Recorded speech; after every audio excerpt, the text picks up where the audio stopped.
그리고 성경에서 변화라고 하는 단어를 가장 잘 이야기해주는 책이 있다고 한다면 그 책이 바로 야고보서라고 하는 책입니다. 오늘부터 우리는 우리에게 변화를 요구하는 이 야고보서의 말씀을 같이 살펴보도록 하겠습니다. 우선 우리가 이 야고보서를 열면서 생기는 질문 하나는 이런 질문입니다. 이 야고보서를 기록한 야고보가 도대체 어떤 야고보냐 하는 것입니다. 성경에는 야고보가 참 많이 등장하죠. 우리가 성경에 나와 있는 사람들의 인물은 구약 성경에 나와 있는 사람들의 인물을 보면 성이 없어요. 다 이름만 있어요. 이스라엘 사람들은 성이 없죠. 이름만 있죠. 이름만. 그러다 보니까 똑같은 이름을 가진 사람들이 워낙 많습니다. 그래서 같은 이름을 가진 사람들이 많기 때문에 동일한 인물라고 헷갈리지 않도록 어떻게 하냐면 아버지의 이름을 많이 쓸 때가 있어요. 누구의 아들 누구, 이런 표현들을 많이 등장하죠. 그런데 아버지까지도 이름이 똑같을 수도 있잖아요. 그러니까 할아버지까지 위로 올라가죠. 누구의 손자, 누구의 아들 누구, 이런 표현들이 성경에 많이 등장합니다. 자, 이 야고보도 마찬가지예요. 성경에 야고보라고 하는 이름이 꽤 많이 등장합니다. 우리가 대표적으로 생각할 수 있는 야고보는 크게 3명입니다. 자, 일단 우선 예수님의 제자들 가운데 야고보가 있어요. 2명이나 있어요. 예수님의 제자들 가운데에도 2명의 야고보가 있습니다. 첫 번째 야고보, 우리가 너무나도 잘 알고 있는 야고보죠. 누굽니까? 세베대의 아들 야고보입니다. 세베대의 아들 야고보. 자, 그런데 이 세베대의 아들 야고보가 야고보서를 썼을 가능성은 거의 없습니다. 왜냐하면 이 사람은 너무 일찍 순교를 당했거든요. 너무 일찍 죽었어요. 사도행전을 보면 초대교회가 시작하자마자 아주 대표적인 지도자 2사람이 순교를 당합니다. 첫 번째 사람은 스데반 집사님이셨고요. 그 다음에 순교를 당한 사람이 누구냐면 바로 이 사람 세베대의 아들 야고보였습니다. 사도행전 12장을 한번 볼까요? 사도행전 12장 1절과 2절 같이 한번 읽어보겠습니다. 시작. 그때에 헤롯 왕이 손을 들어 교회 중에서 몇 사람을 헤아려 하여 요한의 형제 야고보를 칼로 죽이니. 자, 여기 등장하는 요한의 형제 야고보가 누구냐면 바로 세베대의 아들 야고보입니다. 이렇게 너무 일찍 죽어가지고 야고보서를 쓸 시간이 없었어요. 그래서 이 사람은 야고보서의 저자가 아닙니다. 자, 그런데 예수님의 12제자 중에 또 다른 야고보가 등장합니다. 그게 누구냐면 알페오의 아들 야고보입니다. 알페오의 아들 야고보. 그런데 많은 성경학자들의 한결같은 주장은 이 알페오의 아들 야고보가 야고보서를 썼을 가능성은 거의 없다라고 이야기하는 것이 정설처럼 받아들여지고 있습니다. 왜냐하면 이 사람은 사역지가 달라요. 사역했던 장소가 다르기 때문에 이 사람이 야고보서를 썼을 가능성은 거의 없다라고 받아들여지고 있습니다. 그래서 예수님의 제자 중에 있었던 2명의 야고보는 둘 다 야고보서를 썼을 가능성이 없습니다. 자, 그런데 성경에 보면 또 다른 야고보가 등장합니다. 그 야고보가 누구냐면 예수님의 친동생 야고보입니다. 예수님의 동생 야고보. 자, 예수님의 동생 가운데 야고보라고 하는 이름을 가진 동생이 있었어요. 그런데 아이러니하게도 예수님의 동생들은 예수님이 살아계셨을 때 예수님에 대해서 아주 냉소적인 반응을 보이죠. 예수님을 믿지 않았어요. 동생들이 예수님에게 이르기를 뭐라고 이야기를 하냐면, 형이 메시아라고 한다면 왜 이렇게 지방 촌구석에 반했느냐, 좀 큰 도시로 나가서 형이 메시아인 것을 한번 드러내봐라. 그렇게 예수님을 향해서 비아냥거릴 정도로 예수님에 대해서 냉소적이었습니다. 심지어는 뭐라고까지 이야기를 했냐면 우리 형이 미쳤다 라고까지 이야기할 정도였어요. 형이 미쳤다, 그런 이야기까지 했습니다. 자, 그런데 예수님이 십자가에서 돌아가시고 난 뒤에 예수님의 부활을 경험하면서 이 동생들의 인생 가운데에도 변화가 찾아옵니다. 자, 고린도전서 15장을 보면 고린도전서 15장에는 별명이 하나 있죠. 어떤 별명이 있냐면 부활장이다 라고 그런 별명이 붙어져 있어요. 자, 고린도전서 15장 4절부터 우리가 한번 읽어보겠습니다. 같이 읽습니다. 시작. 장사 지낸 바 되셨다가 성경대로 사흘 만에 다시 살아나사 게바에게 보이시고 후에 12제자에게와 그 후에 500여 형제에게 일시에 보이셨나니 그 중에 지금까지 대다수는 살아있고 어떤 사람은 잠들었으며. 자, 부활하신 예수님이 이렇게 사람들을 많이 만나셨어요. 자, 그리고 7절을 보면 이렇게 기록이 되어져 있습니다. 다음에 그 후에 야고보에게 보이셨으며 그 후에 모든 사도에게와. 자, 여기 누가 등장해요? 야고보가 등장해요. 야고보가. 자, 바로 이 야고보가 예수님의 동생 야고보입니다. 예수님의 동생 야고보. 아마도 예수님의 동생 야고보는 예수님께서 부활하신 그 사건을 경험하면서 본격적인 회심이 그의 마음 가운데 있었던 것으로 보입니다. 그리고 나서 예수님의 제자가 되어졌어요. 예수님의 부활을 경험하고 예수님의 제자가 되어졌습니다. 그리고 나중에 세베대의 아들 야고보가 죽고 난 이후에 예루살렘 교회의 지도자가 되어집니다. 지도자가 되어져요. 그래서 나중에 우리가 사도행전을 계속 읽다 보면 예루살렘 교회에서 아주 중요한 종교회의가 하나 열리거든요. 그 종교회의에서 이 야고보가 일어나 발언을 합니다. 그리고 그 발언이 그 회의의 결론이 되어질 정도로 아주 영향력 있는 지도자가 되어지는 것을 볼 수가 있어요. 자, 그런데 그렇게 영향력 있는 야고보였지만 그의 삶은 매우 겸손했습니다. 그가 얼마나 겸손하게 교회를 섬겼는지 우리가 성경에 보면 그 증거들을 몇 가지 찾아볼 수가 있는데 대표적인 증거 가운데 하나는 이런 것입니다. 우리가 예수님의 친동생 정도 되어지면 성경을 기록하면서 또 편지와 여러 서신서들을 기록하면서 어떻게 썼을 가능성이 있었을까요? 아마 이렇게 쓸 가능성도 있지 않겠습니까? 나 예수님의 친동생 야고보는 이렇게 썼을 수도 있잖아요. 자기 자신이 예수님의 친동생인 것을 강조하면서 그렇게 편지를 썼을 가능성도 충분히 있지 않겠습니까? 자, 그런데 그런 표현이 전혀 등장하지 않아요. 자, 1장 1절 이렇게 기록되어 있습니다. 같이 한번 읽어보겠습니다. 시작. 하나님과 주 예수 그리스도의 종 야고보는 흩어져 있는 12지파에게 문안하노라. 여기에서 자기 자신을 소개하면서 자기 자신을 어떻게 소개하고 있어요? 주 예수 그리스도의 종이다. 그렇게 소개하고 있습니다. 여러분, 우리는 어떻습니까? 우리는 청와대와 사돈의 8촌만 되어져도 어떻게 해서든지 그것을 나타내려고 애를 쓰잖아요. 그런데 여기 야고보는 겸손히 자기 자신을 종으로 표현해요. 나는 예수님의 종이다. 이렇게 표현하고 있습니다. 이 야고보가 얼마나 겸손하게 교회를 섬겼는지를 알 수 있는 대표적인 그런 구절이라고 우리가 이야기할 수가 있어요. 자, 이 야고보서의 전체적인 주제를 한마디로 이야기한다고 하면 온전함이라고 이야기할 수가 있습니다. 온전함. 우리가 정말 예수님의 제자가 되어졌다면 우리는 온전한 인격을 가지고 온전한 삶을 살아서 온전한 신앙생활을 해야 된다. 이것이 야고보서의 주제예요. 온전함, 이것을 이야기하고 있어요. 그래서 여러분들이 앞으로 이 야고보서를 계속 살펴보면서 종종 만나는 단어 가운데 하나가 뭐냐면 온전이라고 하는 단어입니다. 온전. 이 야고보서에는 온전이라고 하는 단어들이 꽤 많이 등장을 해요. 오늘 본문에도 2번이나 나옵니다. 자, 그런데 우리가 다 살펴볼 수는 없고 대표적인 구절 한 2-3개 정도만 살펴보도록 하겠습니다. 자, 일단 오늘 본문의 1장 4절 같이 한번 읽어보겠습니다. 시작.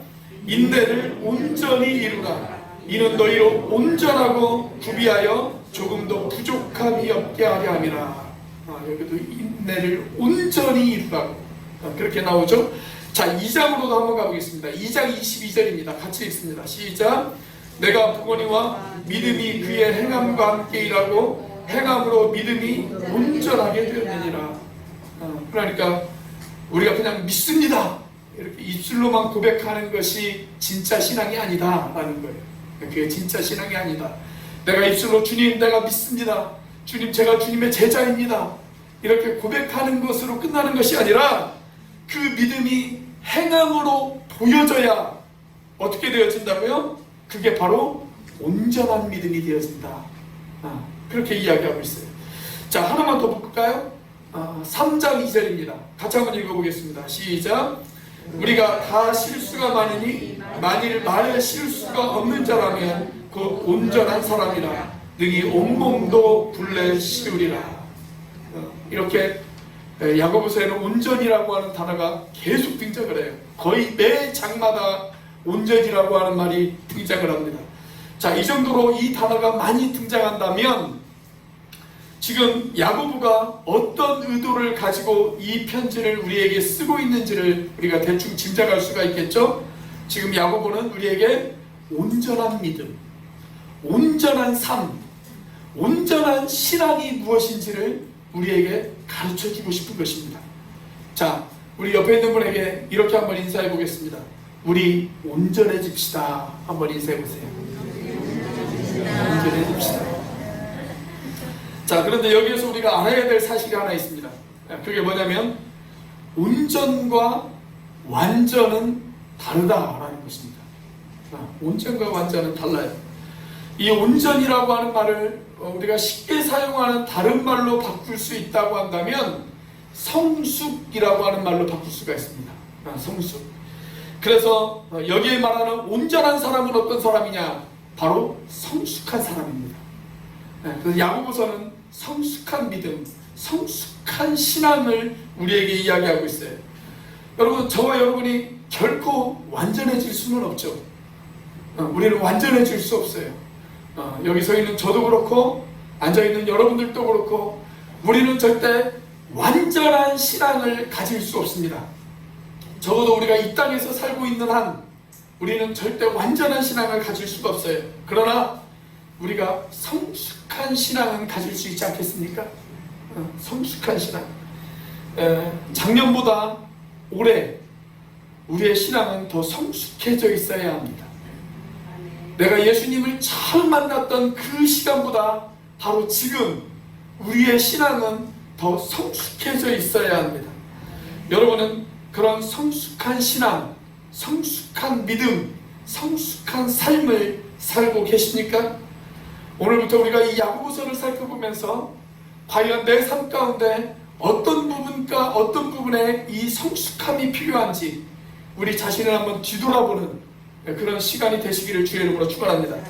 자, 그렇다면 오늘 본문이 포함된 1장에서 야고보는 우리에게 어떤 신앙이 성숙한 신앙이라고 이야기하고 있을까요? 자, 오늘 본문이 포함된 1장에서 야고보가 이야기하고 있는 성숙한 신앙의 기준이 되어지는 것, 그것이 뭐냐면 바로 인내하는 신앙입니다. 인내하는 신앙. 여러분, 누가 성숙한 사람이에요?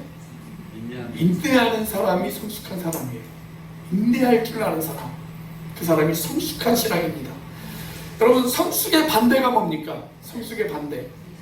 성숙의 반대는 안성숙이죠. 안성숙. 미성숙한 사람. 여러분, 성숙하지 않은 사람, 미성숙한 사람이 인내할 수 있습니까? 여러분, 미성숙한 사람은 인내할 수가 없어요. 자, 대표적인 예로 어린아이들을 한번 생각해 보십시오. 여러분, 이 어린아이들은 아직 다 성숙하지 못했어요. 아직 애기예요, 애기. 그런 애기들을 상대로 너 참아, 인내해. 여러분, 그렇게 말한다고 해서 그 애기들이 참을 수 있습니까? 못 참습니다. 애기들은 참을 수가 없어요. 애기들은 가만히 있지를 못해요. 그래서 자꾸 무엇인가 일을 만들어요. 그게 아이들의 특징이에요. 성숙하지 못한 아이들의 특징입니다. 자, 우리들의 신앙도 마찬가지라는 거예요. 어떤 사람이 성숙한 믿음을 가진 사람이냐? 그 사람은 참을 줄 아는 사람이 성숙한 믿음을 가진 사람이에요. 인내할 줄 아는 사람, 잘 참고 잘 버티는 사람, 그 사람이 성숙한 사람이에요. 그래서 여러분, 고난이 있고 환난이 있고 시련이 있지만 참는 것도 신앙입니다. 잘 참는 사람, 그 사람이 신앙이 좋은 사람이에요. 특별히 오늘 우리가 읽은 본문 말씀을 보면 고난과 시험을 만났을 때 우리가 인내해야 된다 라고 이야기하고 있어요. 인내해야 된다. 우리가 인생을 살다 보면 정말 여러 가지 피할 수 없는 시험을 만나죠. 정말 많은 시험을 겪습니다. 그런 시험 가운데에서 잘 참을 수 있어야 된다. 그게 바로 성숙한 신앙이다. 그 이야기를 하고 있어요. 자, 2절 말씀입니다. 2절 같이 한번 읽어보겠습니다. 시작. 내 형제들아, 너희가 여러 가지 시험을 당하거든 온전히 기쁘게 여기라. 그렇게 이야기하고 있어요. 자, 여기에 뭐라고 기록되어 있냐면 여러 가지 시험을 만나거든, 그렇게 기록되어 있죠. 여러 가지 시험을 만나거든. 이 말이 원래 원어에는 여러 가지 색깔의 시험을 만나거든, 그렇게 기록되어 있어요. 정말 우리가 인생을 살다 보면 문자 그대로 여러 가지 색깔의 시험을 만나요. 형형색색의 시험을 우리는 만납니다. 어떤 사람은 물질이 어려워서 시험을 당하는 사람도 있어요. 어떤 사람은 건강이 어려워져서 시험을 당하는 사람도 있습니다. 어떤 사람은 사업이 어려워져서 시험을 겪기도 하고요.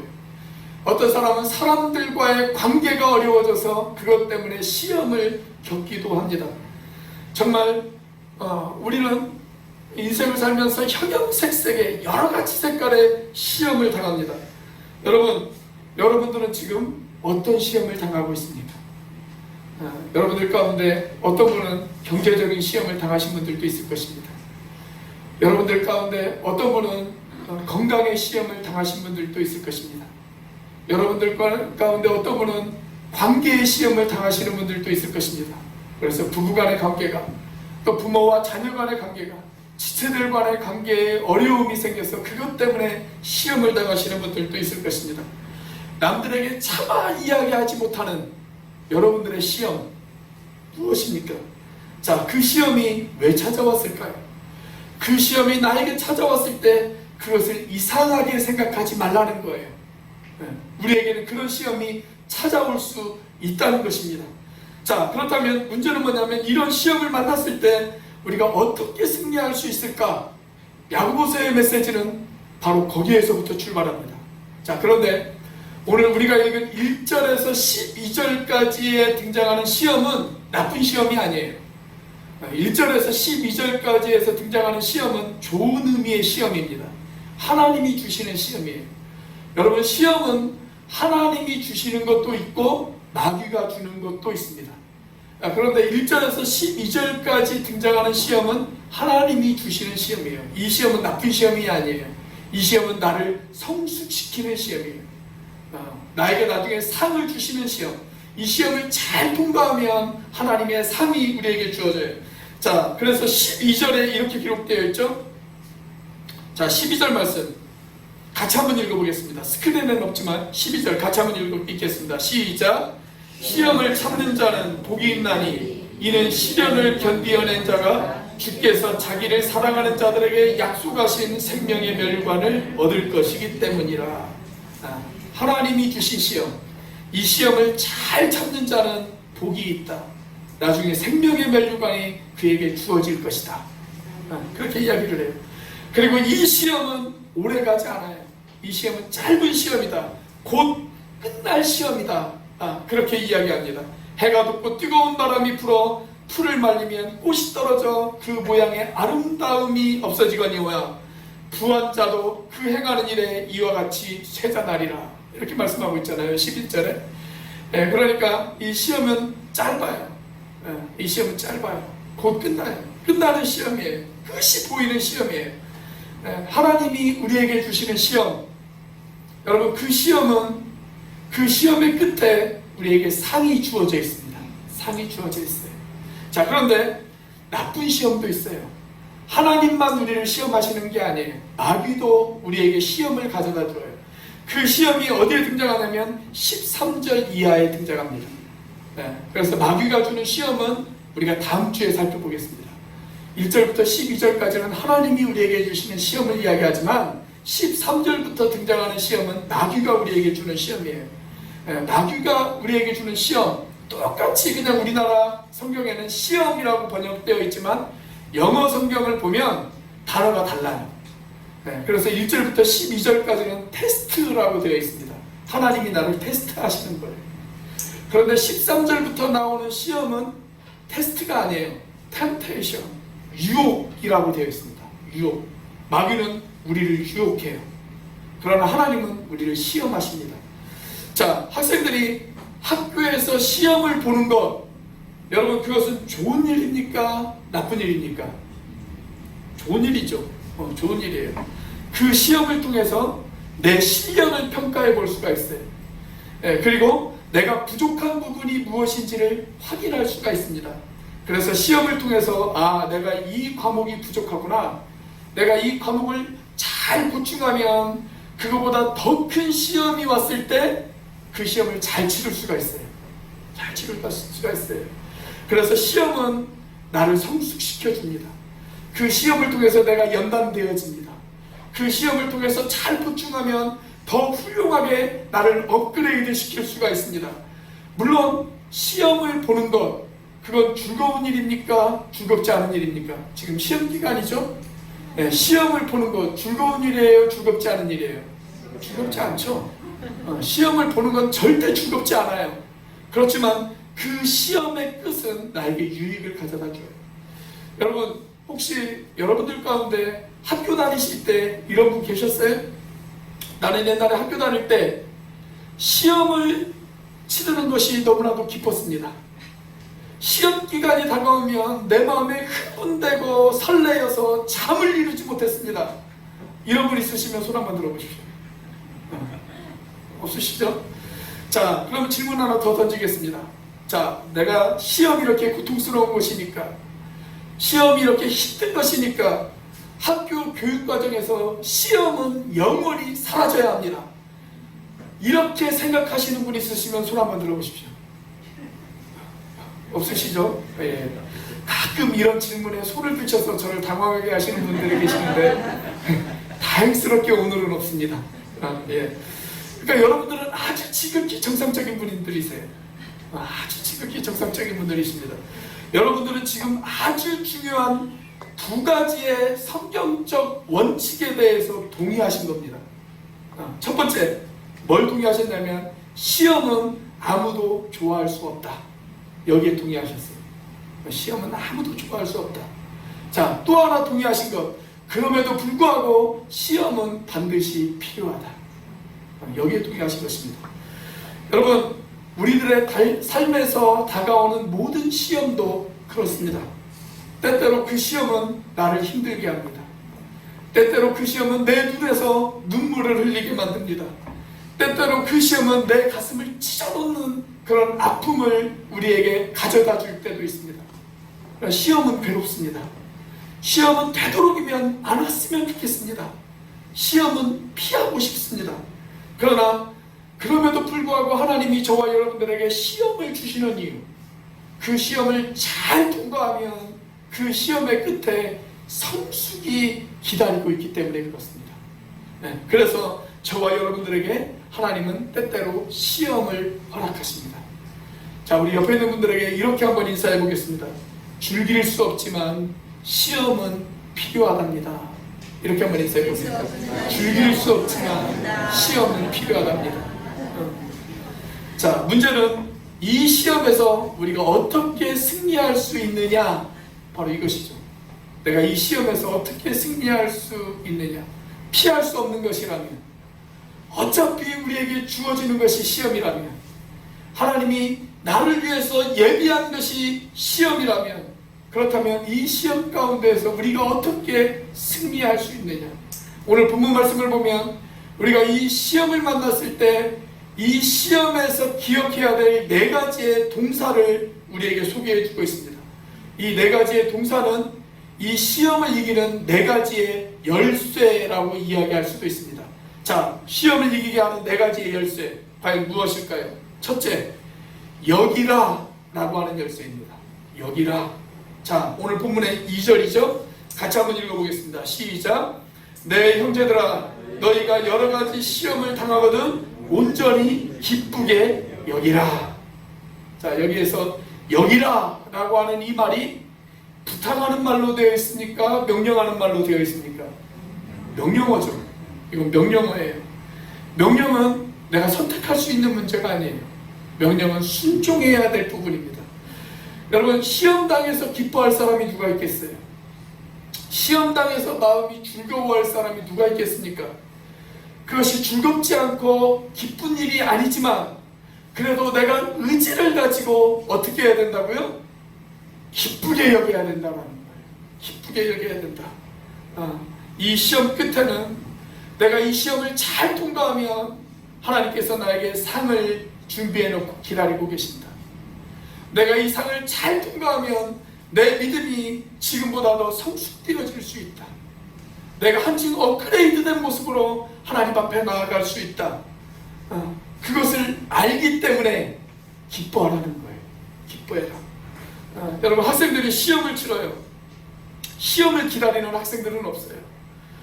그러나 그 시험이 다가오면 어떻게 되어질까요? 마음이 불안하고 초조하지만 그러나 그럼에도 불구하고 이 시험은 치러야 돼. 그래야 내가 어떤 과목에서 부족한지를 알 수가 있어. 그래야 내가 더 큰 시험을 만났을 때 그 시험을 잘 치를 수 있어. 그렇게 생각하고 받아들이는 사람은 반드시 자기 발전이 있을 것입니다. 자기 발전이 있을 거예요. 그와 마찬가지로 우리는 우리에게 주어지는 모든 시험, 그 시험을 기쁘게 받아들이라는 것입니다. 이 시험은 나를 유익하게 하는 것이다. 이 시험은 나를 성숙시키는 것이다.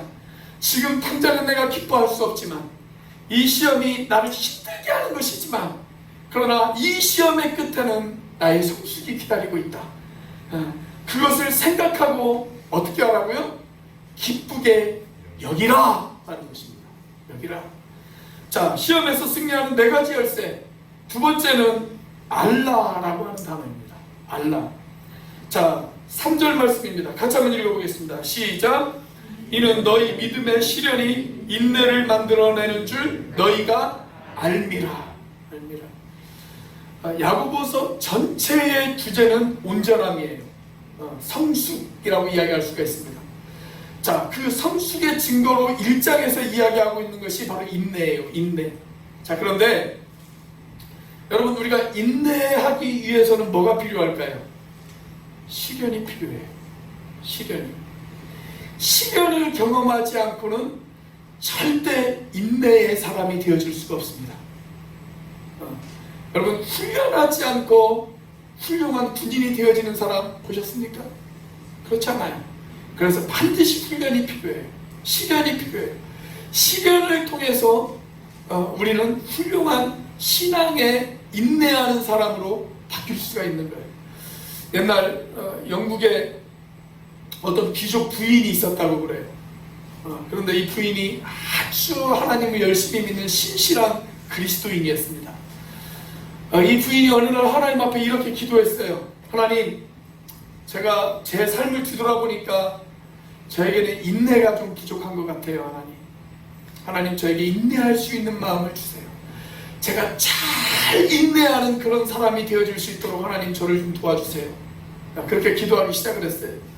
자, 그런데 얼마 지나지 않아서 집에 하녀 하나가 자꾸 속을 썩이는 거예요. 이 하녀가 원래 그렇게 속을 썩이는 하녀가 아니었거든요. 그런데 이 하녀가 자꾸 자기의 속을 썩여요. 그래서 속으로 생각하기를, 아니, 이 하녀가 평상시에 하던 것답지 않게 왜 자꾸 내 속을 이렇게 썩이나, 그렇게 생각을 하기 시작을 했어요. 그리고 하나님 앞에 기도합니다. 하나님, 요즘 왜 이렇게 이 하녀가 제 속을 썩이는지 모르겠습니다. 왜 그럴까요? 그렇게 하나님 앞에 기도했어요. 그랬더니 갑자기 하나님의 음성이 들리더래요. 하나님의 음성이 뭐라고 들렸을까요? 네가 인내를 달라고 나에게 기도하지 않았니? 그렇게 이야기하시더래요. 여러분, 인내라고 하는 것은요, 그냥 만들어지는 것이 아니에요. 인내는 반드시 시련을 통해서 인내가 만들어집니다. 그러니까 그 시련을 통해서, 그 시련을 잘 통과하고 나면 내가 인내의 사람이 되어줄 수 있다. 하나님, 나에게 이 시련을 주신 것, 나에게 이 시험을 주신 것, 나를 인내의 사람으로 만들어 주시기 위해서 하나님이 나에게 이 시험을 주셨군요. 그것을 어떻게 하라고요? 너희가 알라.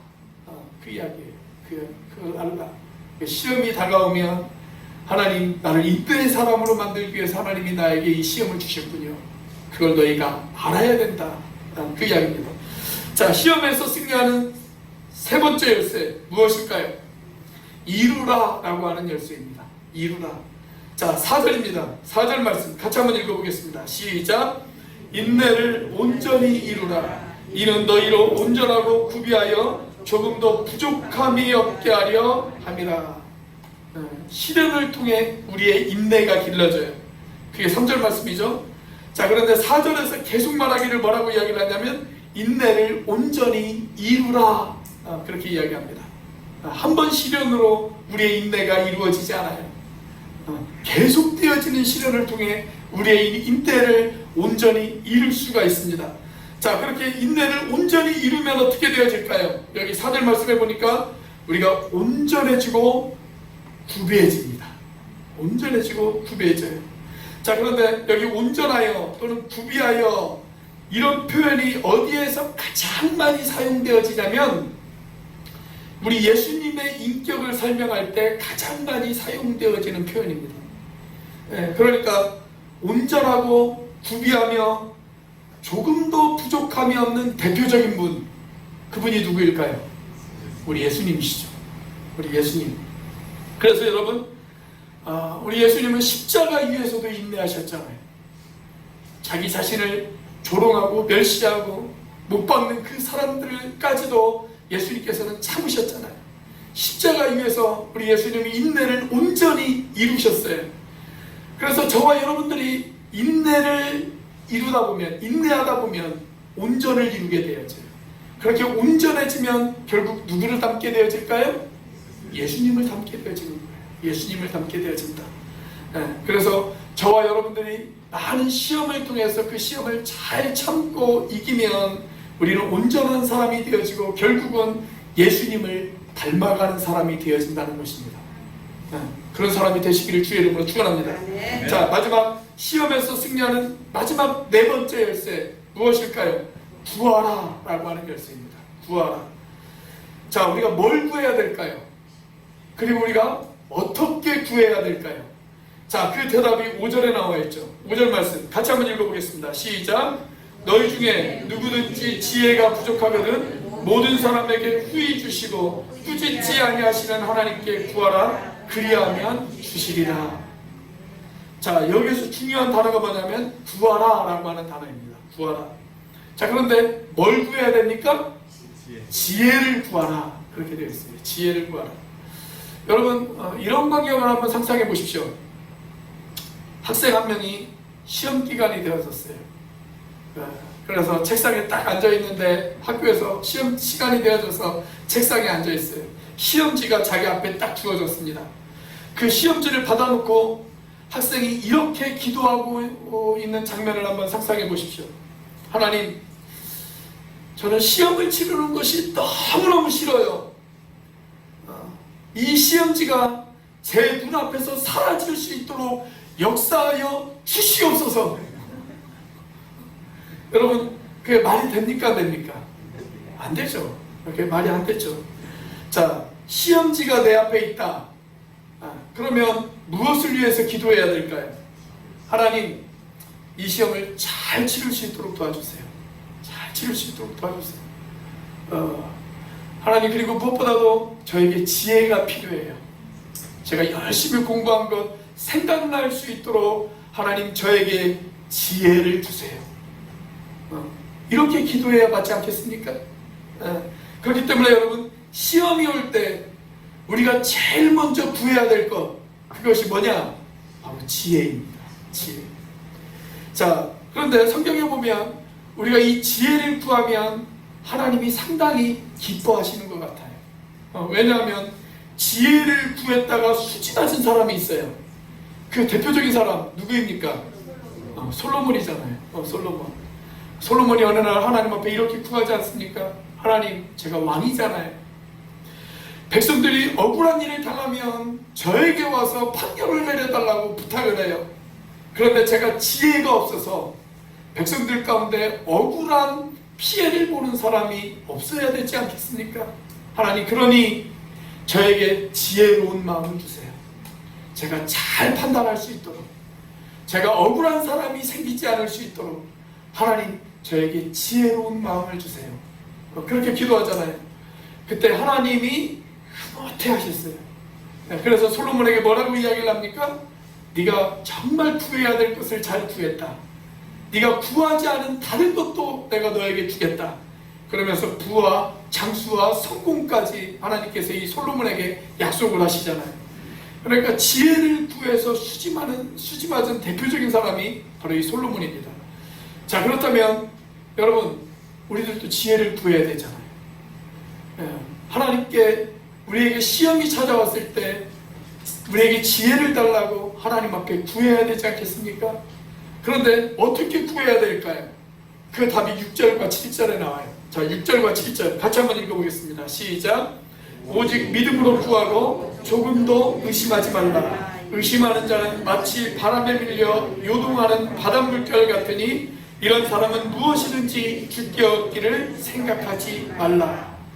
그러니까 우리가 시험을 당할 때 여러분 뭘 구해야 된다고요? 지혜를 구하셔야 돼요. 어떻게 구해야 된다고요?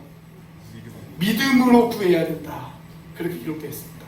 믿음으로 구해야 된다.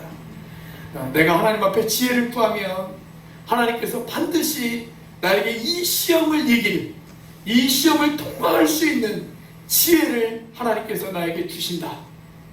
그것을 믿고 구하라 라는 것입니다. 그것을 믿고 구하라. 우리가 지혜를 구하면 하나님은 기뻐하세요. 아멘. 그리고 우리가 지혜를 구하면 하나님은 반드시 그 시험을 이길 수 있는 지혜를 하나님께서 저와 여러분들에게 주실 것입니다. 아멘. 그것을 우리가 믿어야 된다는 것입니다. 아멘. 믿어야 된다. 그렇게 우리가 믿음으로 구하면 하나님께서 우리에게 지혜를 주세요. 그리고 그 시험을 통과하게 하세요. 그러므로 여러분, 우리에게 시험이 찾아왔을 때 지혜를 구하시기를 바랍니다. 아멘.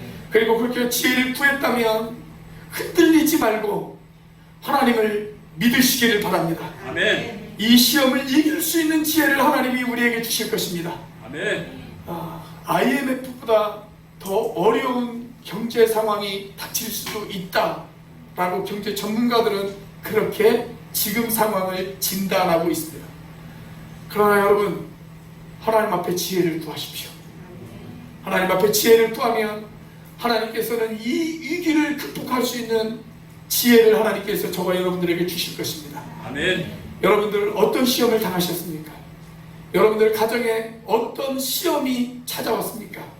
경제적인 시험이 찾아왔든, 건강의 시험이 찾아왔든, 그리고 관계의 시험이 찾아왔든, 어떤 시험이 여러분들 가운데 찾아왔든지 간에 하나님 앞에 지혜를 구하십시오.